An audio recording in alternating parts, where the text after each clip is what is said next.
My history with cycling is, growing up with bikes. And of course, bikes were sort of the symbol of freedom when I was a kid. I grew up in a ski resort mining town in Utah, and so, you're just out exploring.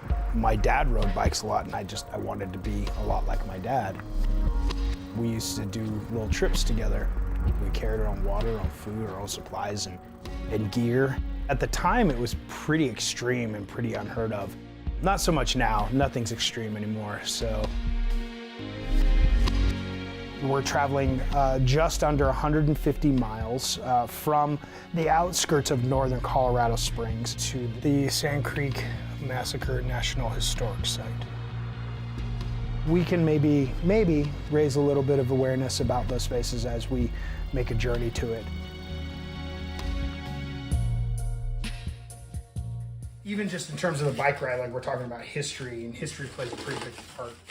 Crossover story for me is being an artist and being native. We're sensitive to the things that have happened here because these things have happened in our own homelands, in our own backyards. Do you want to see the bike I'm riding tomorrow? It's set up really specifically for gravel riding because there's like a place to put water bottle down here, which I'll probably put on tonight. We have everything we need, and it's gonna be hot, and we got a lot of water. In Colorado, we're so high up, the sun's close, it's exhausting. I have no doubt it's gonna suck tomorrow.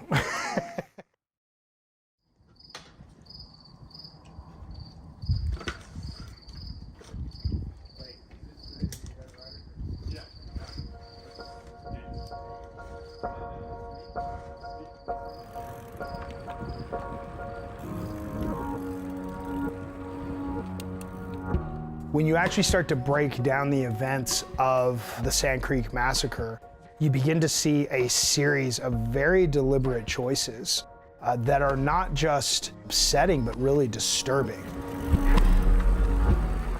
Native people went to Denver and they were like, okay, we're here. And there's agreements in place, and they met with the acting governor because this was still not American territory at the time. This was during the expansion west. And they met with people and said, what should we do? And they said, you should go over here, and then we'll talk soon. And after they left, and in stating that they would be safe, they deliberately took up arms, walked down there, and took everybody out. It was a complete massacre of unarmed people who were exercising their right to simply exist.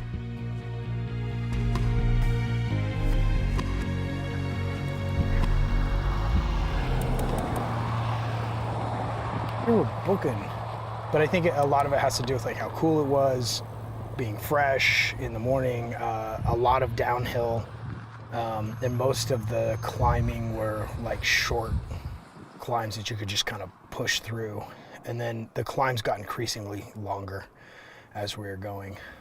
It was a lot of fun at first, and then after about mile 50 and the heat really started kind of taking hold. Oh, the heat's setting in. I am sweating like a madman.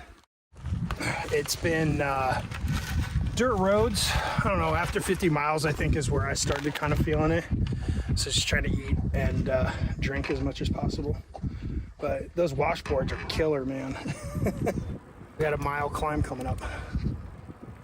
I mean, you were just sinking in the sand and fishtailing.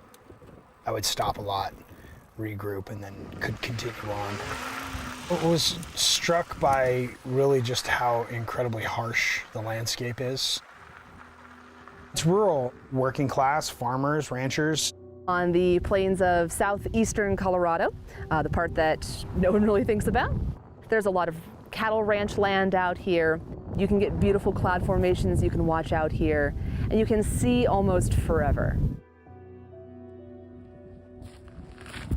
We are currently here at Sand Creek Massacre National Historic Site. The Sand Creek Massacre was an attack on a Cheyenne and Arapaho camp in November of 1864.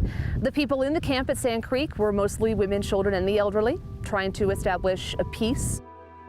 And also included in that number was about 33 chiefs and headmen of the two tribes. That's a large number of leaders for a camp that size. Some of the chiefs started to walk out to meet the soldiers, indicating the camp was peaceful. Soldiers, however, weren't here to talk, and they opened fire on the chiefs coming out to meet them. Soldiers were firing at anyone they could see.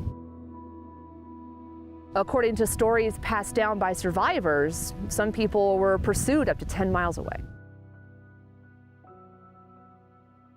The actual site isn't just along the tree line that we can see here, but it actually spans out miles from this site. It's vast specifically because they realized after really doing the research on the events that happened here that people ran for miles to get away and were hunted down for miles. These are not things that exist within popular culture, or at least in the understanding of basic American history. These are the things that need to be talked about. These are the spaces of our forebears.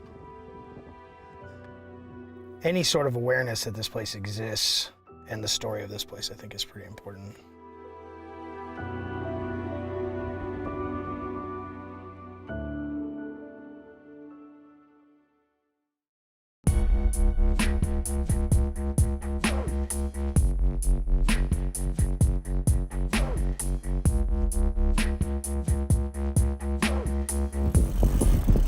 So I made it just over 90 miles. Towards the end of that 90 miles, I was mostly thinking like, okay, one more mile. And I was clearly starting to suffer some heat exhaustion. I just had to call it as is. Definitely want to try to do it again, probably in the fall. You have to want to come here to come here. This is not an obvious destination. Like you really have to put in some work to find this place. Most people don't even know this is here. I think that that's really reflective of the way that Native people are sort of D-list actors in American history. And being in danger of repeating history has to do with not knowing your history. I mean, unless you're a monster that knows your history and just wants to repeat history. Sand Creek is not just an event that's relegated to history, that was a product of its time. It's present.